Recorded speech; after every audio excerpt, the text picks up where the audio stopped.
আসসালামু আলাইকুম। তো যে যেখানে আছেন ভালো আছেন ইনশাল্লাহ, আমিও আপনাদের দয়া অনেক ভালো আছি। তো প্রতিদিনের মতো আবার একটা খুব ইম্পর্টেন্ট একটা ভিডিও নিয়ে আসলাম আপনাদের সাথে।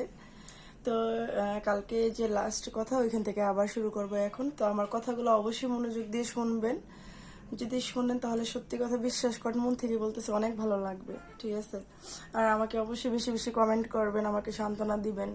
কারণ দেখেন, আমার পৃথিবীতে কেউ বলতে কেউ নেই, সত্যি কথা যেটা। কারণ যার মা নাই, বাবা নাই, বাবা থাকতেও নাই, হ্যাঁ, তা তো কেউই নাই ধরতে গেলে। কারণ মা বাবাই খুবই ইম্পর্টেন্ট। তো যাই হোক, আলহামদুলিল্লাহ ভালো আছি, যতটুকু ভালো আছি শুক্রিয়া করতে হবে। কারণ কত মানুষ কত কষ্ট করতেছে, তাদের থেকে তো আল্লাহ ভালো রাখছে, ওইটা তো শুক্রিয়া করতেই হবে। তো যাই হোক, আমি মেন টপিকে আসি। তো টপিকটা হচ্ছে যে কালকে বলছিলাম যে আমার আম্মায়ের লাস্ট যে মুহূর্তে কলা রুটিটা খাইছিল আমার মামানির কাছ থেকে। এটা হচ্ছে আপনার সরাদ্দি হাসপাতাল ছিল। তো ওই সরাদ্দি হসপিটালে যখন লাস্ট আমার আম্মা খায়, তো খাওয়ার পরে আম্মার শ্বাস মানে নিঃশ্বাসটা উনি ফেলাইতে পারতেছে না, যায় যে এরকম একটা অবস্থা, অক্সিজেন দেওয়া হয়েছে। হ্যাঁ, ডক্টর দৌড়াদৌড়ি করতেছে, নার্সরা। তো ওনারা বলতেছে যে ইমিডিয়েটলি আপনারা ঢাকা হসপিটাল নিয়ে যান। তো আমার মাকে এরকম এই অবস্থায় আবার ঢাকা হসপিটাল অক্সিজেন সাথে নিয়ে তারপর আপনার হচ্ছে এই অ্যাম্বুলেন্স করে আমরা গেলাম। সেটা হচ্ছে ঢাকা হসপিটাল। তো ওইখানে যাওয়ার পরে আমাকে ভর্তি রাখলো, বললো যে ভর্তি করতে হবে। তো রাখার পরে বলতেছে যে টেস্ট করতে হবে। তো অনেকগুলা টেস্ট আসছে, যেমন ধরেন যে একদিনে, হ্যাঁ, 3-4টা হসপিটাল আমাদেরকে পাঠাইছে ঢাকা হসপিটাল থেকে, মানে বিভিন্ন জায়গায় টেস্ট করার জন্য। তো এরকম একটা রোগী যে ওনার মৃত্যুর সাথে লড়াই করতেছে, তারই নিয়ে আবার টানাটানি করাটা মানে, কিন্তু কিছু করার ছিল না। কারণ ডক্টর যা বলবে তাই তো আমাদের শুনতে হবে, তাই না? যদি না শুনতাম, যদি না শুনে যদি আমার আম্মা মারা যেত, হয়তো বা ভাবতাম যে আমাদের বোকামির কারণে আম্মা মারা গেছে। আর মানুষ তো আল্লাহর পরে ডক্টরকে বিশ্বাস করে, তাই না? তো যাই হোক, তো এখন এরকম দৌড়াদৌড়ি করলাম, একদিনে 3-4 জায়গায় আপনার হসপিটালে নিয়ে যাই, টেস্ট করি, কোনো রকমই কোনো কিছু হইতেছে না। দিন দিন আরো খুব খারাপ খারাপ একটা অবস্থা। তো এরকম আমি লাস্টের দিনের কথা বলি, আমি বেশি না বাড়াই কথা। কারণ অনেক কথাই আছে যেগুলা দিনও ফুরাবে না, রাতও ফুরাবে না। তো আমি শর্টকাটেই বলি। সেটা হচ্ছে যে যেদিন এক সোমবারে আমার আম্মা স্ট্রোক করলো, তো আরেক সোমবারে কিভাবে মারা গেল রাত্রে, আমি সেটাই আপনাদেরকে বলি। তো আমার হাজবেন্ড মানে তখন উনি আর কি চাকরি করতো, একটা জব করতো। তো দেখা গেল যে সারাদিন ওনার ওই জবটা করা লাগছে। উনি যদি জবটা না করে তাহলে আপনার এটা হয় না, ওনার চাকরিটা থাকে না। আমরা যেহেতু মধ্যবিত্ত ফ্যামিলির, আমাদের জবটা না থাকলেও কিন্তু আমাদের না খেয়ে থাকতে হবে, যেটা সত্যি কথা। তো উনি দুটোটাই মেনটেন করছে। যেমন ধরেন সারাদিন জব করছে, আপনার সন্ধ্যা হইলে উনি ইয়েতে চলে গেছে, হসপিটালে, ঢাকা হসপিটালে চলে গেছে, এরকম একটা অবস্থা। আর সারাদিন আমরা ওইখানেই ছিলাম, ভাই বোন দুইজন। দেখেন, আমরা ছোট ছোট দুইটা ভাই বোন ছিলাম, আমরা কিছুই তখন বুঝি নাই। মানে এমনি যথেষ্ট বড় ছিলাম, বাট মানে একটা যে হসপিটালে যে কাউকে নিয়ে দৌড়াদৌড়ি করা বা একটা ডক্টরের সাথে কথা বলা, ওরকম আমাদের হয় নাই। বা আমরা ওরকম অভিজ্ঞতা ছিল না। আমার যে ভাইয়ের আর আমার ভাই তো একদম ছোট, ওর তো আরো ছিল না। তো যাই হোক, এখন মানে আমরা এখানে ছিলাম। এদিক দিয়ে আরেকটা ঘটনা হচ্ছে, তখন আমার বাচ্চার বয়স আপনার 1 বছর 3 মাস হয়েছে, এরকমই হবে। তো 1 বছর 3 মাসের যে বাচ্চাটা, হ্যাঁ, ওই কিন্তু আমার বুকেই থাকে। হ্যাঁ, তো আমার বাচ্চাটাকে আমি কি করলাম, আমার খুব আদরের সন্তান, আমি আমার সন্তানকে খুব ভালোবাসি, প্রত্যেকটা মা এই সন্তানদেরকে খুব ভালোবাসে। তো যাই হোক, তো আমি কি করলাম, এক পর্যায়ে আমার সন্তানটাকে আমি আমার মামানির কাছে রেখে গেলাম নিরুপায়। এখন ওনারা ষড়যন্ত্র করছে আমাদের সাথে, কিন্তু কি করব, কারণ আমার বাচ্চাটাকে তো রাখতে হইব। আর সত্যি কথা যেটা, যে আমার বাচ্চাটাকে একমাত্র মেজো মামানি রাখতে পারছে, আর কেউ পারে না। খুব আল্লাহ দিছিল আমার ছেলে। তো এখন আমার ছেলেকে এই জায়গায় রেখে গেছি, ওদিক দিয়ে আমার মার কাছে। হ্যাঁ, তো আমি মার কাছে রয়েছি, মাকে সেবা যত্ন করতেছি। এর মধ্যে আমার ছেলের কথা কন্টিনিউসলি ভাবে মনে হচ্ছে যে আমার ছেলেটা না কি যেন করতেছে। আমার ছেলেটা সারাদিন কিছু খায় নাই, কারণ আমার ছেলেটারে একমাত্র আমি খাওয়াইতে পারতাম। সেটা সেরেলাক্স বলেন, সুজি বলেন, খিচুড়ি বলেন, সেটা আমিই পারতাম। আদার্স অন্য কেউ পারতো না। তো আমি সারাক্ষণ না খুব টেনশনে থাকতাম যে এই বুঝি আমার ছেলের দমটা হয়তো আটকে গেল, বা মামানি ওরা খাওয়াইতেছে মনে পারতেছে না খাওয়াইতে, এই বুঝি আমার ছেলের নিঃশ্বাসটা বন্ধ হয়ে যেতেছে, মানে এরকম একটা অবস্থা। তো আমি কি করলাম, এটা আর কি মারা যাওয়ার একদিন আগে, সেটা রবিবার ছিল। তা আমি বললাম আমার হাজবেন্ডকে যে আমি না আমার ছেলেকে একটু দেখবো, আমি আধা ঘন্টার জন্য হলেও আমি যাই, বাসায় যাই, যে আমার ছেলেটাকে দেখে আসি। তো আসলাম, নানির বাসায় আসলাম। আসার পরে তো এখন আমার ছেলে দেখেন এতটুকু একটা বাচ্চা, ওই কিভাবে বুঝে যে আমার ছেলে আমাকে দেখে রাগ করলো, যেহেতু মানে আমার ছেলের মনের কথা হয়েছে যেটা, যে তুমি আমার রেখে কইছিলা, হয়তো অবুঝ বাচ্চা হয়তো আর জানে না যে ওর নানি অসুস্থ, ওইখানে আমি ছিলাম। তো বলতেছে মানে ওর যেটা রাগ, আমার সাথে কথা বলে না, আরেক দিকে ঘুমায়, এসে তো আমি অনেক জোরাজুরি করে আমার বউকে আইনা শুয়াইলাম, রাগ ভাঙ্গাইলাম। তো রাগ ভাঙানোর পরে এক পর্যায়ে, হ্যাঁ আমি শুইছি, কিন্তু আমার ভিতর দিয়ে এত জ্বালা পোড়া করতেছে, আমার ঘুম ধরতেছে না। হ্যাঁ, নরম বিছনা, নরম বালিশ, সবকিছুই খুব আরামায়েশের একটা ছিল, কিন্তু আমার কোনো রকমের ভাবে ঘুম আসতেছে না। আমি যে 6 দিন যে ঘুমাইতে পারলাম না, আমি হয়তো বা ভাবছি যে একটু বাসায় একটু রেস্ট নিলে হয়তো বা একটু ঘুম ধরবো, কিন্তু আমার এত অস্থির যে লাগতেছে, আমি কি বলবো, এটাই বুঝি বলে যে নারী ছিঁড়া ধন। আমার মার তো আমি নারী ছিঁড়া ধন ছিলাম, তো আমারই তো কষ্ট লাগাটা স্বাভাবিক। তো যাই হোক, এখন আমার ছেলেকে নিয়ে শুইলাম, শোয়ার পরে আমি বারবার মানে 2 মিনিট 3 মিনিট পর পর আমার হাজবেন্ডকে ফোন দিচ্ছি। ওই দিন রাত্রে আবার আমার হাজবেন্ড ওই মানে আমার হাজবেন্ড রাত্রেই থাকে, বিশেষ করে আমি ছিলাম না, আমার পাশেই ছিল।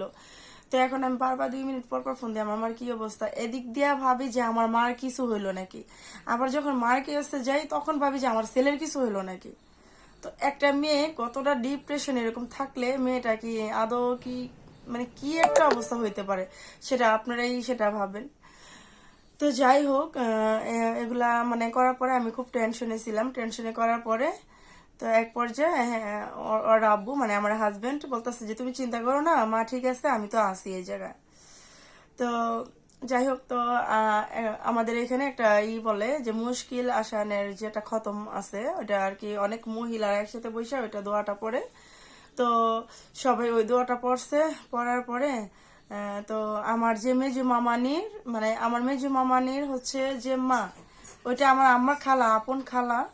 তো ওনার খালা তো বোনই বিয়ে করে আনছে ওনার বাড়িতে। তো যাই হোক, তো মেজু মামানির যে মা, নানি বলতেছে যে তুই তো তোর মার প্রথম সন্তান, আহ, তুই আল্লাহর কাছে ফজরের টাইমে নামাজ পড়ে দোয়া কর যে আল্লাহ তুমি হয়তো বা আমার মারে নিয়ে যাও, হ্যাঁ, না আমার মারে সুস্থ একটা জীবন দাও, কারণ আমার মায়ের যে একটা পরিস্থিতিতে আছে, প্যারালাইজ হয়ে রয়েছে, অসুস্থ ছিল, হ্যাঁ।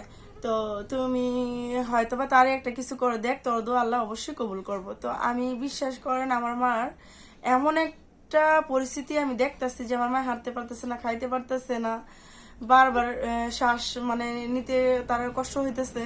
তাহলে কোন সন্তানটা যদি একটা মায়ের যদি প্রতিটা নিয়তে এরকম দেখে, কোন সন্তানটা ঠিক থাকতে পারে বলেন, আপনারাই বলেন।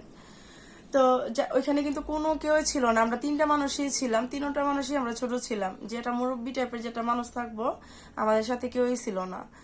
তো যাই হোক, আমি কথা না বাড়াই। তো পরে কি করলো, তা আমি নামাজ পড়ে আল্লাহর কাছে কান্দা কান্দা বললাম যে আল্লাহ তুমি হয় আমার মাকে নিয়ে যাও, না আমার মাকে রেখা যাও, তুমি একটা করো আল্লাহ, যদি রেখা যাও আমার মারে তুমি সুস্থ করে রেখা যাও, আমার মার এরকম প্রতিবন্ধীর মতো রাখো না, কারণ প্রতিবন্ধী মানুষের জীবন যেটা সত্যি কথা, যে আমি মেয়ে, আমিও একসময় করতে করতে অধৈর্য হয়ে যাবো, তারপর আমার মা খুব অবহেলা পাইবো, যেটা সত্যি কথা। তো যাই হোক, তো এসব করার পরে তো আমি নামাজ পড়ি, আল্লাহর কাছে দোয়া করলাম। দোয়া করার পরে আমি সকাল হইতে না হইতে তৎক্ষণিক আমার ছেলে ঘুম থেকে ওঠার আগে, হ্যাঁ, আমি আবার আম্মার কাছে চলে গেলাম হসপিটালে। যাইয়া দেখি আমার আম্মা ওইভাবে শুয়ে রয়েছে। তো শোয়ার পরে এখন আমার মুখটা শুকায় গেছিল। তো আমার আম্মা বলতেছে যে এদিকে আয়। আমি কি হয়েছে মা, কয় যে করছে, তুই ভাত খাস নাই? আমি খাইছি, মানে ইশারা দিয়ে বলতেছে, উনি তো কথাই বলতে পারে না। তো আমি বলছি যে খাইছি। পরে কয় যে আমার সাথে মিথ্যা কথা বলিস না, মানে উনি ইঙ্গিতে বলতেছে আমাকে, সেটা আমি ফিল করতেছি, বুঝতেছি। তো আমি বলছি যে না খাইছি। পরে আমার কপালে চুমা দিল। হ্যাঁ, মানে উনি বলতেছে যে আমি খুব ভাগ্যবান যে আমার এমন একটা মেয়ে সন্তান বা ছেলে সন্তান আছে, যে আর সবাই হসপিটালে বলতেছে যে এমন মেয়ে এমন ছেলে আমরা কখনো দেখিনি, যে মার জন্য এতটা কান্নাকাটি করতে বা মার এত ভালোবাসে। সত্যি কথা বলতে কি, যখন এই ভালোবাসার তো কোনো মূল্য নাই। যখন পৃথিবীতে আমার মা ছিল, আমার ভাই বলেন আমি বলেন, আমরা আমার মাকে তেমন একটা সম্মান করি নাই, মূল্য দিই নেই। তো বুঝি না এই জিনিসটা, যে জিনিসটা কি, মানে জিনিসটা যে এত একটা ইম্পর্টেন্ট জিনিস ওইটা আমরা ভাবতেই পারি নাই যে এটা কি একটা জিনিস, এটার স্বাদ কি জিনিস, বা এটার অনুভূতি কি জিনিস, ওই জিনিসটা আমরা ফিল কখনই করিনি। তো যাই হোক, তো পরে কি করলো, আহ, মানে মা ই করলো, বলতেছে যে না তুমি খাও নাই এটা সেটা। পরে আমি বলছি যে না মা খাইছি। তো মা বলতেছে আমার সামনে কয়টা খাও, ইশারা দিয়ে বলতেছে। তো আমি কি করলাম, আমার আম্মার সামনে আমি এক নলার মতো খাইলাম। খাওয়ার পরে আমি বলছি যে মা আমার পেটে আর যাইতেছে না, আমার বমি আসতেছে। তো তারপরে কি করলো যে মা, তখন বাজে রাত 3টা, হ্যাঁ। তো 3টা বাজে, বিশ্বাস করবেন না, আমি কিন্তু ওই কদিন একসাথেই ছিলাম, মার সাথে এক বেডেই ছিলাম, হ্যাঁ। মার গালের সাথে আমার গালটা ছিল আমার মার গালের সাথে আমি গাল গাল মিলায় ঘুমাইতাম, মানে ঘুমাইতাম কি, যতক্ষণ রেস্টে থাকতাম মার সাথে থাকতাম। তো ওই দিন আমার এত একটা ভয় লাগছিল, মনে হইতেছে যে আমার মা ভাগ ভাগ হয়ে আসছে, এরকম একটা ব্যাপার ছিল। তো এখন না আমি আমি চেষ্টা করতেছি আমার কাছে যাওয়ার জন্য, বাট আমার কাছে না আমি যেতে পারতেছি না। তো আমার হাজবেন্ডকে বলতেছি যে আপনি এক কাজ করেন, আমার আম্মার কাছে যা বসেন না, আমি না আমার কাছে যাইতে পারতেছি না। আমার মনে হচ্ছে কে যেন ধাক্কা দিয়ে ফেলাই দিতেছে। তো এরকম একটা ব্যাপার ছিল। তো পরে ই করছে, কি যেন বলে, আমার হাজবেন্ড গেছে। আল্লাহ মাবুদি জানে যে আমরা ওই এক সপ্তাহের মধ্যে না আমরা আমাদের এত ঘুম ধরে নাই, কিন্তু যেদিন আমার আম্মা ইন্তেকাল করবে, মানে মারা যাবে, ওই দিন কই থেকে যে এত ঘুম, আমার মানে যারা যারা রিলেটিভ ছিল তাদের কই থেকে যে এত ঘুম আসলো আল্লাহই জানে। তো লাস্টের দিনটা ছিল আমার খালাতো ভাই ছিল, আমার ভাইস্তা ছিল, ওরা ছিল, আর আমার হাজবেন্ড, আমি, আমার ছোট ভাই। তো আমার ছোট ভাইকে বলতেছি, এই তুই একটু যাস না, যাই দেখ তো মাই কি জানি কইব, মায় না উপর দিকে তাকাই রইছে, আমার না ভাই ভয় লাগতেছে, তুই একটু যা তো। পরে হয়ে গেছে, ওই যা কতক্ষণ বসে থেকে ওরও ঘুম ধরে গেছে গা। বুঝে আল্লাহ জান কবজ করবো, এই কারণে সবারই ঘুম পাড়ায় নিছে। তো আজরাইল এসে জান কবজ করবো, তো আল্লাহ হুকুম করছে। তো পরে কি করছে, আমার ভাই ঘুমাই গেছে, আমার হাজবেন্ড ঘুমাই গেছে, কিন্তু আমার এক ফোঁটা ঘুমও আসে নাই। এর মধ্যে আমার ছটফট করতেছে ভিতর দিয়া, আমি এদিকে যাই ওদিকে যাই, লাস্টে আমার হাজবেন্ডে আমার অবস্থা দেখে, হ্যাঁ, হসপিটালে যে ডাক্তার